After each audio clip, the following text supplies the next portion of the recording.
ಉತ್ತರ ಕನ್ನಡ ಜಿಲ್ಲೆಯ ಯಲ್ಲಾಪುರ ಸಮೀಪದಲ್ಲಿ ತರಕಾರಿ ಲಾರಿ ಭೀಕರ ಅಪಘಾತಕ್ಕೀಡಾಗಿದ್ದು ಸ್ಥಳದಲ್ಲಿಯೇ 10 ಮಂದಿ ಮೃತಪಟ್ಟಿದ್ದಾರೆ. 15ಕ್ಕೂ ಅಧಿಕ ಮಂದಿಗೆ ಗಾಯಗಳಾಗಿವೆ.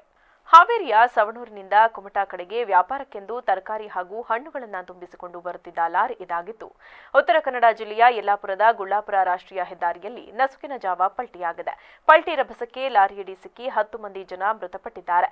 ಇನ್ನು 15ಕ್ಕೂ ಅಧಿಕ ಮಂದಿ ಗಾಯಗಳಾಗಿ ಆಸ್ಪತ್ರೆಗೆ ದಾಖಲಾಗಿ ಚಿಕಿತ್ಸೆ ಪಡೆಯುತ್ತಿದ್ದಾರೆ. ಮೃತರೆಲ್ಲ ಹಾವೇರಿ ಜಿಲ್ಲೆಯ ಸವಣೂರು ಪಟ್ಟಣದವರು ಎಂದು ತಿಳಿದು ಬಂದಿದೆ. ಮೃತರು ಫಯಾಜ್ ಜಮಖಂಡಿ, ವಾಸಿಂ ಮುಡಗೇರಿ, ಏಜಾದ್ ಮುಲ್ಲಾ, ಸಾದಿಕ್ ಭಾಷ್, ಗುಲಾಂ ಹುಸೇನ್ ಜವಳಿ, ಇಮ್ತಿಯಾಜ್ ಮುಳಕೇರಿ, ಅಲ್ಫಾಜ್ ಜಾಫರ್ ಮಂಡಕ್ಕಿ, ಜಿಲಾನಿ ಅಬ್ದುಲ್ ಜಕಾತಿ, ಅಸ್ಲಾಂ ಬಾಬುಲಿ ಬೆಣ್ಣಿ ಎಂದು ಗುರುತಿಸಲಾಗಿದೆ.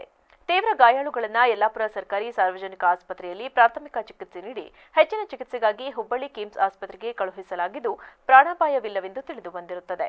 ಈ ಬಗ್ಗೆ ಮೀನುಗಾರಿಕೆ ಸಚಿವ ಮಂಕಾಳಿ ಎಸ್ ವೈದ್ಯ ಫೇಸ್ಬುಕ್ನಲ್ಲಿ ಪೋಸ್ಟ್ ಹಾಕಿದ್ದಾರೆ. ಹಾವೇರಿಯಿಂದ ಕುಮಟಾ ಕಡೆಗೆ ವ್ಯಾಪಾರಕ್ಕೆಂದು ತರಕಾರಿ ಹಾಗೂ ಹಣ್ಣುಗಳನ್ನು ತುಂಬಿಸಿಕೊಂಡು ಬರುತ್ತಿದ್ದ ಲಾರಿಯೊಂದು ಉತ್ತರ ಕನ್ನಡ ಜಿಲ್ಲೆಯ ಯಲ್ಲಾಪುರದ ಗುಳ್ಳಾಪುರ ರಾಷ್ಟ್ರೀಯ ಹೆದ್ದಾರಿಯಲ್ಲಿ ನಸುಕಿನ ಜಾವ ಪಲ್ಟಿಯಾಗಿ 9 ಜನ ಮೃತಪಟ್ಟ ಘಟನೆಯ ಸುದ್ದಿ ತಿಳಿದು ಮನಸ್ಸಿಗೆ ದುಃಖ ಉಂಟಾಯಿತು. ಹೊಟ್ಟೆಪಾಡಿಗಾಗಿ ತಮ್ಮ ದಿನನಿತ್ಯ ಜೀವನ ಸಾಗಿಸಲು ಬೇರೆ ಊರುಗಳಿಂದ ವ್ಯಾಪಾರಕ್ಕೆ ಬಂದವರು ಕ್ರೂರ ವಿಧಿಯ ಆಟಕ್ಕೆ ಬಲಿಯಾಗಿದ್ದು ನೋವಿನ ಸಂಗತಿ. ಮೃತರ ಆತ್ಮಕ್ಕೆ ಶಾಂತಿ ಕೋರುತ್ತಾ ಘಟನೆಯಲ್ಲಿ ಗಾಯಗೊಂಡು ಆಸ್ಪತ್ರೆಯಲ್ಲಿ ಚಿಕಿತ್ಸೆ ಪಡೆಯುತ್ತಿರುವ 16 ಜನರು ಶೀಘ್ರವೇ ಗುಣಮುಖರಾಗಲಿ ಎಂದು ಪ್ರಾರ್ಥಿಸುತ್ತೇನೆ ಎಂದಿದ್ದಾರೆ. ಘಟನೆಯ ಬಗ್ಗೆ ಸಿಎಂ ಸಿದ್ದರಾಮಯ್ಯ ಟ್ವೀಟ್ ಮಾಡಿದ್ದು, ಉತ್ತರ ಕನ್ನಡ ಜಿಲ್ಲೆಯ ಯಲ್ಲಾಪುರ ಹಾಗೂ ರಾಯಚೂರು ಜಿಲ್ಲೆಯ ಸಿಂಧನೂರಿನಲ್ಲಿ ಸಂಭವಿಸಿದ 2 ಪ್ರತ್ಯೇಕ ಅಪಘಾತಗಳಲ್ಲಿ ಒಟ್ಟು 14 ಜನ ಸಾವನ್ನಪ್ಪಿರುವ ಸುದ್ದಿ ತಿಳಿದು ಸಂಕಟವಾಯಿತು. ಮೃತರ ಆತ್ಮಗಳಿಗೆ ಚಿರಶಾಂತಿ ಕೋರುತ್ತೇನೆ. ಈ ದುರ್ಘಟನೆಗಳಲ್ಲಿ ತಮ್ಮವರನ್ನ ಕಳೆದುಕೊಂಡು ದುಃಖದಲ್ಲಿರುವ ನೊಂದ ಜನರಿಗೆ ನನ್ನ ಸಂತಾಪಗಳು.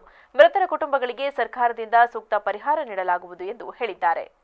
ಘಟನೆಯ ಬಗ್ಗೆ ಹಾವೇರಿ ಸಂಸದ ಬಸವರಾಜ ಬೊಮ್ಮಾಯಿ ಪ್ರತಿಕ್ರಿಯೆ ನೀಡಿದ್ದು, ಉತ್ತರ ಕನ್ನಡ ಜಿಲ್ಲೆಯ ಯಲ್ಲಾಪುರದ ಅರೆಬೈಲ್ ಬಳಿ ನಡೆದ ಲಾರಿ ಅಪಘಾತದಲ್ಲಿ ಹಾವೇರಿ ಜಿಲ್ಲೆಯ ಸವಣೂರು ತಾಲೂಕಿನ 10 ಜನರು ದುರಂತ ಸಾವಿಗೀಡಾದ ಸುದ್ದಿ ಮನಸ್ಸಿಗೆ ನೋವುಂಟು ಮಾಡಿದೆ.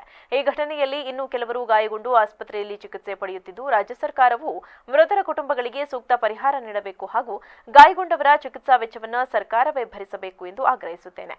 ಮೃತರ ಆತ್ಮಕ್ಕೆ ಚಿರಶಾಂತಿ ಕೋರುತ್ತೇನೆ. ಅವರ ಅಗಲಿಕೆಯ ದುಃಖವನ್ನ ಭರಿಸುವ ಶಕ್ತಿಯನ್ನ ದೇವರು ಅವರ ಕುಟುಂಬಸ್ಥರಿಗೆ ನೀಡಲಿ ಎಂದು ಪ್ರಾರ್ಥಿಸುತ್ತೇನೆ ಎಂದಿದ್ದಾರೆ.